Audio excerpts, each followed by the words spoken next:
నమస్కారం. నేనే మీ ఇంటి చీపురును. నన్ను కేవలం చెత్త ఊడ్చే పుల్లలనుకోకండి. మన ధర్మంలో నేను సాక్షాత్తు మహాలక్ష్మి స్వరూపాన్ని. ప్రతిరోజు ఉదయాన్నే మీ ఇంట్లోని దుమ్ముతో పాటు దరిద్రాన్ని బయటికి పంపి పాజిటివ్ ఎనర్జీకి దారి చూపేది నేనే.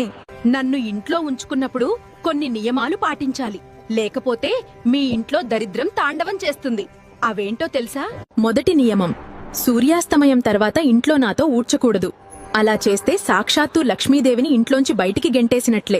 రెండవ నియమం, పొరపాటున కూడా నా మీద కాలు వేయకండి, నన్ను తొక్కకండి. అది సిరి సంపదలను డైరెక్ట్గా అవమానించడమే అవుతుంది. మూడవ నియమం, నన్ను ఎప్పుడూ నిలువుగా గోడకు ఆనించి పెట్టకూడదు.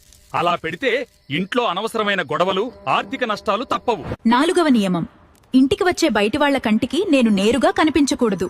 ఇంట్లో డబ్బుని ఎలా దాచుకుంటామో నన్ను కూడా అలాగే దాచాలి. ఐదో నియమం, నన్ను ఎప్పుడూ దేవుడి గదిలోగాని ఈశాన్య మూలలోగాని పెట్టకూడదు. పడమర లేదా నైరుతి దిశ నాకు సరైన స్థానం. ఆరవ నియమం, నేను పాడైపోయినప్పుడు శుక్రవారం లేదా గురువారం రోజున నన్ను తీసుకెళ్లి బయట చెత్తలో పడేయకూడదు. అది దరిద్రానికి హేతువు.